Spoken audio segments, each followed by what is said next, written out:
After the September when this event occurred, and they said that the two guys went off trail, so they went on a part of the park where people don't go, and they claimed that day they saw two.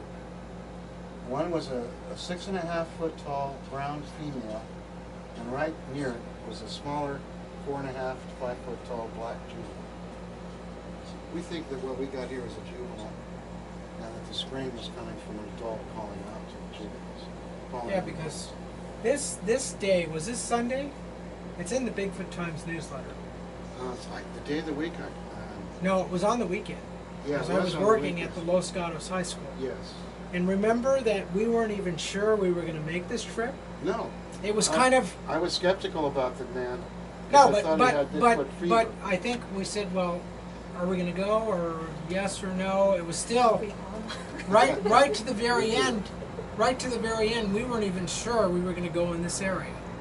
So then we finally decided to follow up on this guy's claim. Exactly. He said he had a nest, and then Mike and I and everyone else said, no, this is more like brush clearing. So we said, okay, enough of that. So here the vehicles are on this side of the road, all parked, and we're just standing there. It's almost circular in formation. Ralph has the video camera, I guess, pointed towards the ground, but it's still on. Yeah, he's just carrying it with it on. And we're just kind of like, okay, what's our next move, blah, blah, blah, just BSing. And then all of a sudden, this sound off the chart. And then I think I'm looking at now, you. Now, where's the guy who called when you guys are standing around? Is he there with you? Yeah, he's standing with us, too. I think he's heard on the audio tape. Yeah, he as a matter of fact, you'll hear him. Once that episode was finished, we're all looking like, what was that? Here, it's right here. We'll play the whole thing right here. It starts with the... Now, can you make a slow motion of that? No, I can't. No, but this trip, there was no planning behind this trip. We were not... So advance warning that we were going to be there. No, we didn't even know. We just said, hey, now, well... Right at the beginning, you hear him. This is Richie. And he's pointing at some marks in the ground across the street where the trail starts. And he's claiming are Bigfoot toe marks. And we said, sorry, but not necessarily. We're not buying any of what he's telling us. And now the scream is started right there.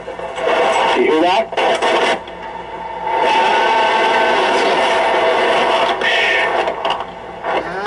Still there. The dogs start in right here. I should have got that one. Wow. Here the dogs start to... Was that wow me? That's him. You say wow later. We're coming up. That ain't no dog. That was. Next is me, and then you start talking about the dogs. I heard something like that.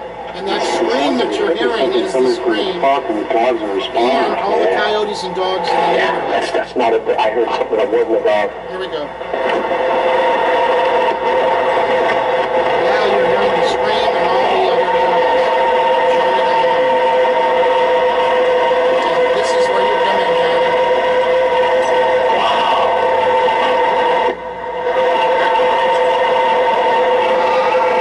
Still going. They're really going on. It's a minute and 30 seconds coming up. I heard a first vocalization. I heard something howl. And then the dog, it's like it's coming from that direction. We start heading up that way.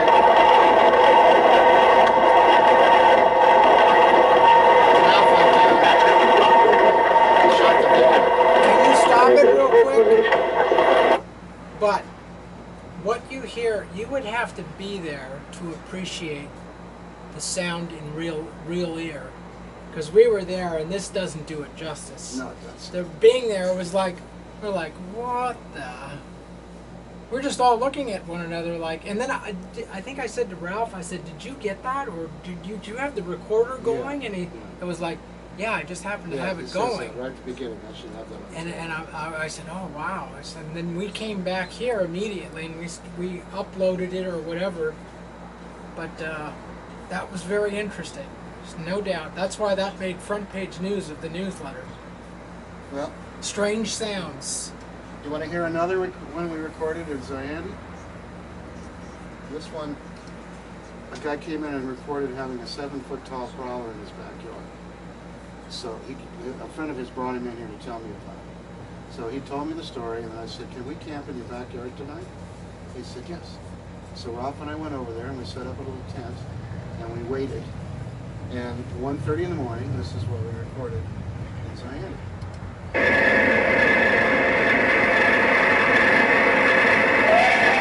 Now listen to the next one, and listen to the responses to these.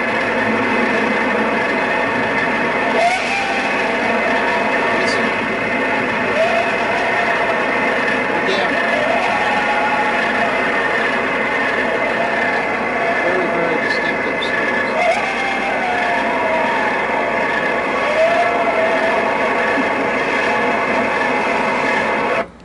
Now at that point, it all kind of blends in and sounds like coyotes by now. So, But then every once in a while there's a punctuated sound.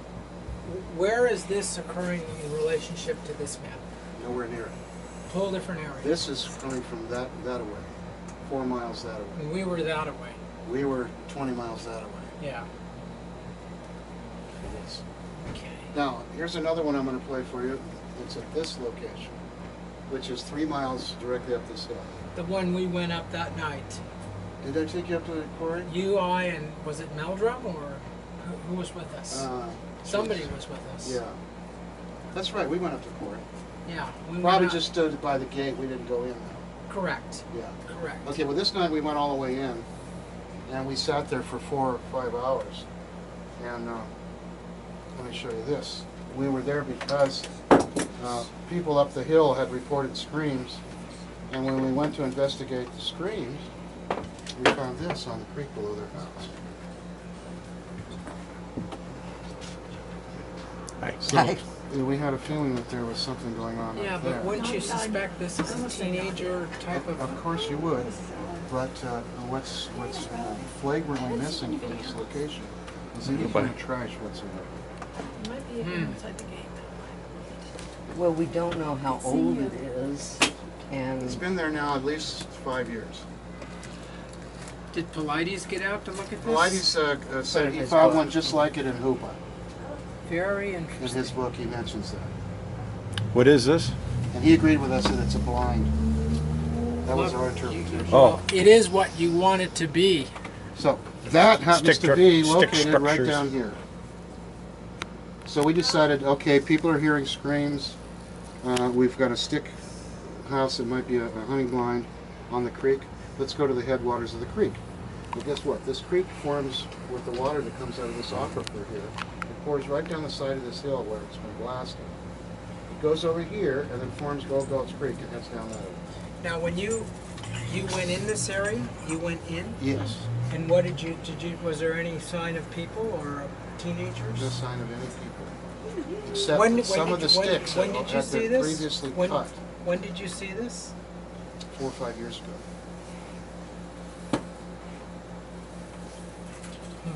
So we went up there, and when we drove up the hill at midnight, the thing that we noted first of all that was unusual was that there was at least a dozen deer feeding up in the yards, quite a ways up the hill. Now I know that deer come across the park here because I see them late at night. We have a crossing. And they eat everything they can in the park, and they're protected over there. But at night, they come across the highway, and they feed in the neighborhoods here. And that night, they were clear up, way past the first bump in the road, and clear almost all the way up to where the quarry is. And that was unusual to see so many deer that high up. I think they were there because they were herding. But anyway, we got to the quarry at midnight, and we could hear the screams coming from Zion, just barely audible. Like that. The scream I just played for you. It was identical to that. And we've heard it since over there. We've recorded it there a couple of times. So we're hearing the scream off in the distance. So we looked for the best location, and we sat up our spot right here on a pile of gravel next to this duck pond. We could hear ducks feeding. All through the night they were feeding. And we sat there listening for 4 hours before we got some action. And 4 hours later, we heard something closer. And so I made a noise. I do it like this.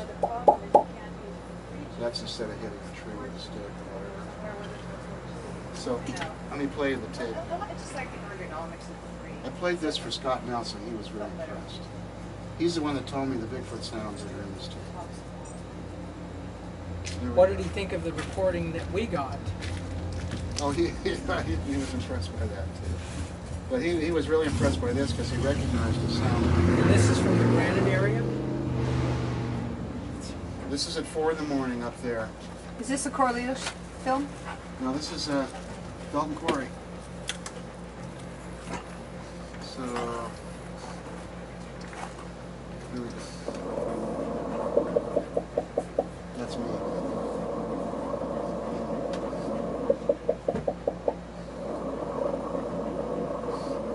Now listen, you hear the birds start to talk. You can hear us whisper. You're going to hear a dog bark. The nearest house is a half mile down the hill. And then there's a pandemonium. Okay, now listen carefully.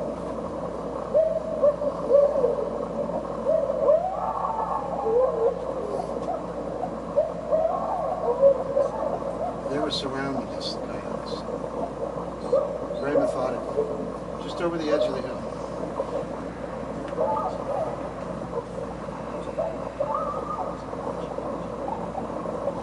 In a minute, you're going to hear all the birds start talking at once. They go nuts. And you're going to hear a scream way off in the distance. And then an identical scream right up close. And then I'll give you a cue and you will hear the Bigfoot. Here we go.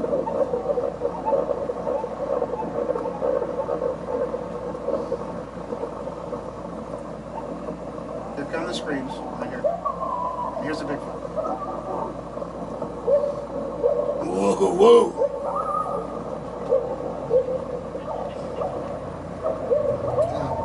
Right about this point, we started whispering to each other because we were worried that the coyotes were going to attack us, because there were so many and they were all the way around us. But instead, they broke off and they headed south. And they went further down the canyon and left us alone. And let me play that sequence again that I described. Right here. All the birds are all making a noise. They're all talking.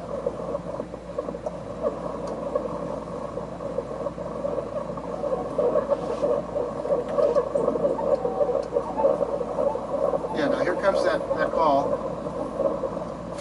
Off in the distance. Right there. Close up, and now the Bigfoot.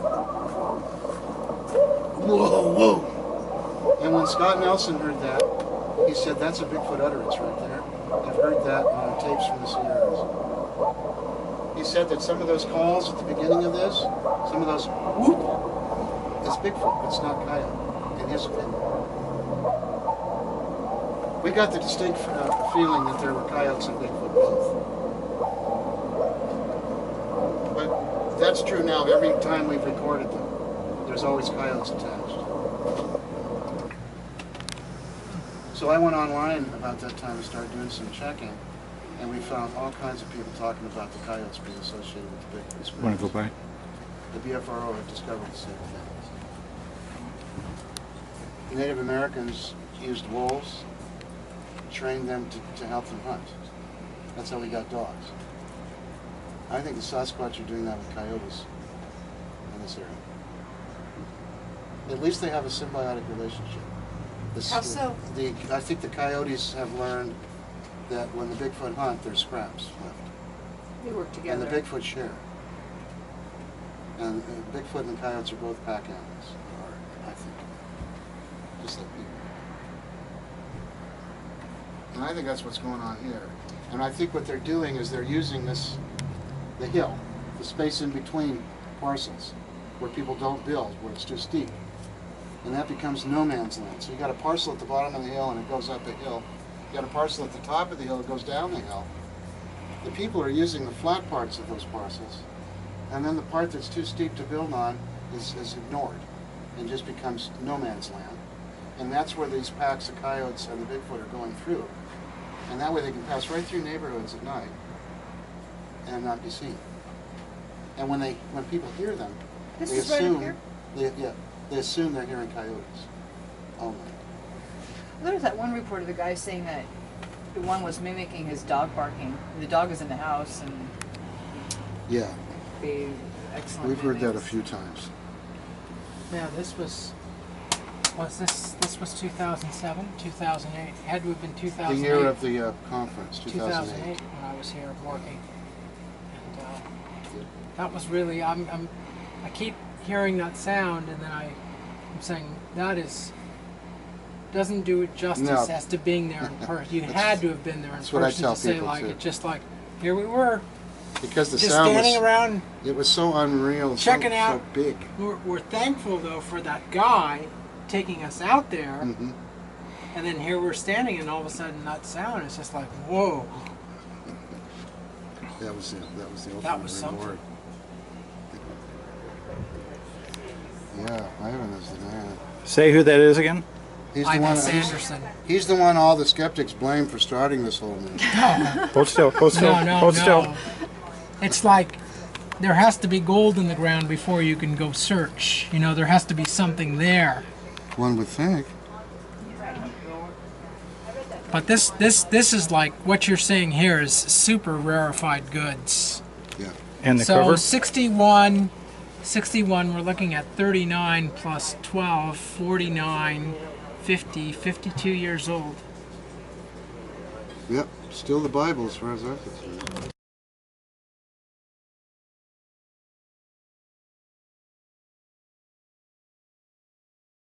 So you can only see part of the legs coming up on an SUV. That's how big it was. If you look out and only saw part of the legs, the rest of the body was so much above this SUV.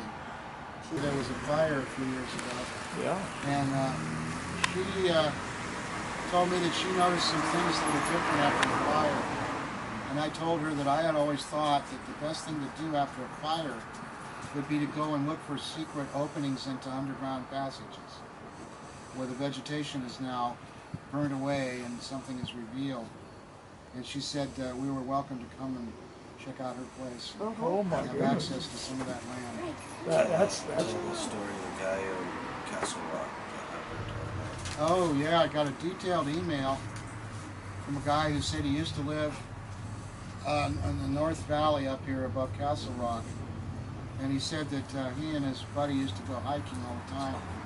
And their whole theory on hiking was to go where no one ever has gone. And so he said he went in deep into the woods up there, 10 or 12 miles. And he said he ran across, first of all, he found some caves, some interesting caves. And he went into one cave where it got really narrow, and he said it turned into a slick kind of a, well, he said he thinks it was an actual part of the San Andreas Fault, and there was a slip line where the rocks had parted, and there's this smooth area where the two had rubbed together and then opened up. He said he squeezed himself into one of these places, and it was full of black widow spiders with yellow hourglasses on them. And he got freaked out and came back out. And then they went a little further into the woods, and he said that he came across